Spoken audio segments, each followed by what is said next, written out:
Hey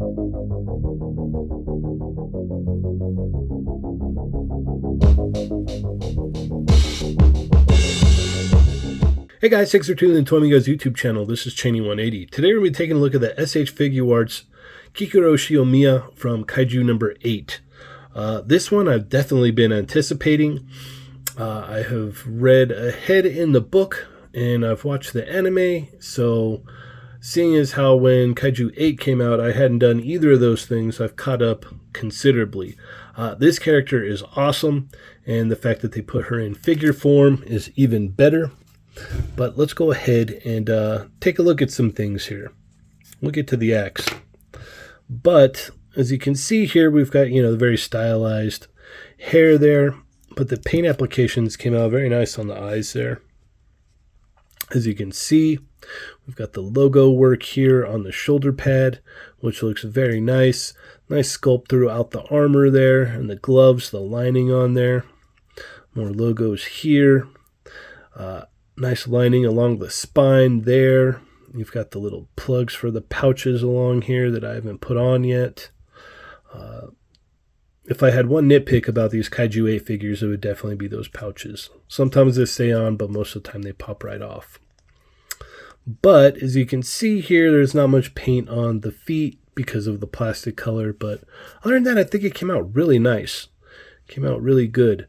But let's go ahead and check out the accessories, yeah? So Shinomiya comes with a pretty decent layout of accessories, considering that there's a giant axe with the figure as well. You get 3 sets of hands. You get these 2 right here, which are open hands. You get 2 gripping hands for the ginormous axe that we're about to talk about here. And then you get 2 fist hands here, which came out very nice, painted nicely as well.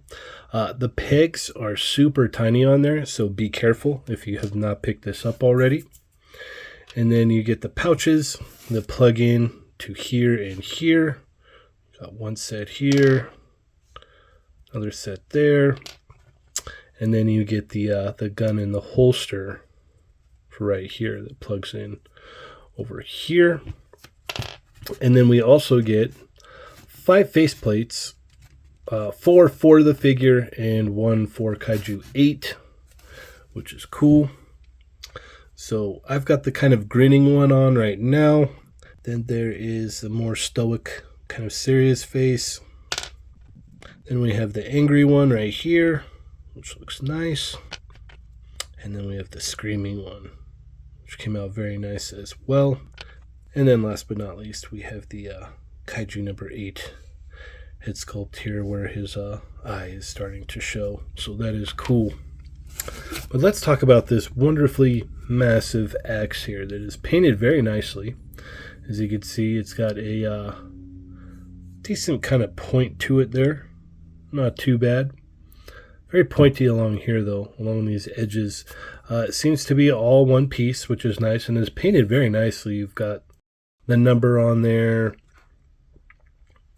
You've got the painted little screws in there. The green along the handle. So, all in all, this came out very, very nice. I'm very, very happy with this. This is and it's not too heavy. Like it's a harder plastic, but it's not. It doesn't really weigh down on the figure too much. So I do enjoy that. I know with S.h.figuarts Guts with his Dragon Slayer, like it's just. I mean the size of that sword is massive, but this is literally as tall as her. If not, yeah, no, it's taller. Yeah, so it's taller than her if you go from right here, obviously up there for sure. But it's neat because the figure can hold it very well.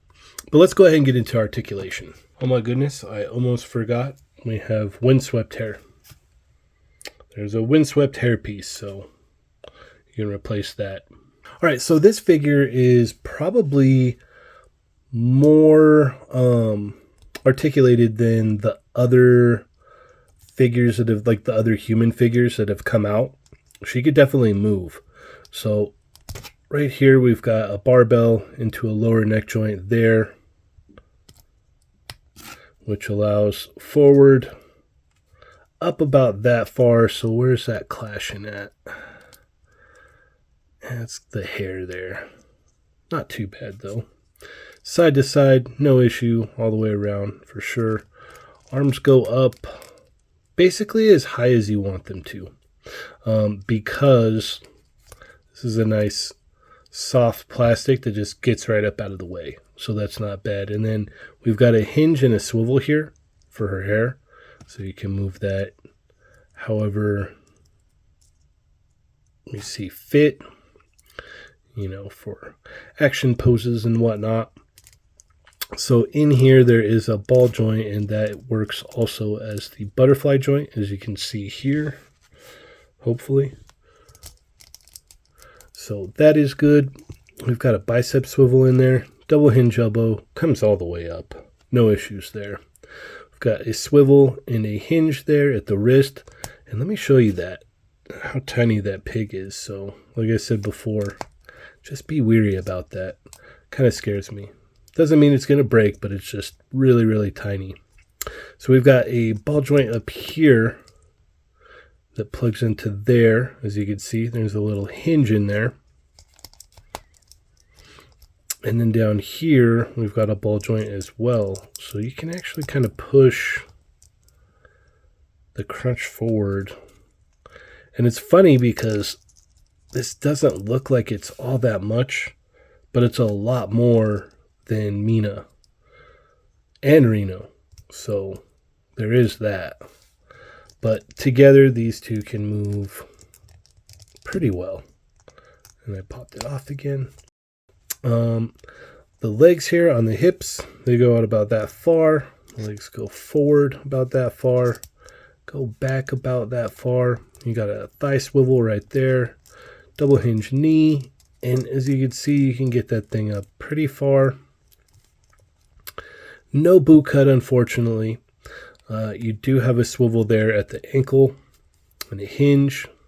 And then there's also an ankle pivot in there too, as you can see. And a toe hinge. And then these pieces right here are on ball joints as well. So you can toggle that around with it so it doesn't look out of place or anything. So that is awesome. But let's go ahead and move into comparisons. Here she is next to Kaiju number 8. And here she is next to Kaiju 8 again in a more upright position, as you can see. Here she is next to Mina and Reno. Here she is next to S.h.figuarts, Nobura, and Power. Here she is next to Fuko and Nami. Final thoughts on Kikoru here. I like this figure a lot. I got them all together, and I love the way that they all look together. That's very awesome. Super excited about that. The function of the figure is really good. It poses a lot better than the other ones. Would I like some more ab crunch? Yeah, I always want more ab crunch. But maybe I can mod some stuff out. I shouldn't have to do that, but that's something that I can do. I still am frustrated because, I mean, the gun literally just fell off right now. The pouches tend to fall off a lot, so that's unfortunate. But as for this figure, it's awesome. The giant axe is cool. She can wield it very well. There's not a lot of the joints are nice and tight, so they can support the weight of the axe here. So I do enjoy that. The paint applications on the faceplates came out very, very nice. Paint applications overall are very nice on it. Some maybe would want more shading and whatnot, but I'm happy with what we got here. Very glad I picked this thing up. I like that the hair is posable here. There's a decent amount of accessories that come with the figure too. Like you get a whole bunch of faceplates. You get 3 sets of hands. Yeah, overall it's really, really good, especially for a super fun character from the show or the manga. It kind of, if you're not familiar with the anime or the manga, I would definitely recommend checking it out. It's a lot of fun to watch. I'm excited to see, maybe we'll get the other armor that she has later on. That would be neat to see. I really want them to make Mina's tiger. I think that would be cool too. But overall, I really like this figure. It came out great. It's a great addition to the line. yeah, I'm still in for more kaiju stuff. So let's see what other Kaiju 8 characters we get along the way, and maybe some giant monsters. I don't know. But that about wraps it up for this one, guys. Thank you so much for tuning in. Hit that thumbs up. Share with your friends if you have not already. Check out the podcast. Chat Migos Assemble on Tuesdays. They're Not Dolls on Thursdays. Take it easy, guys.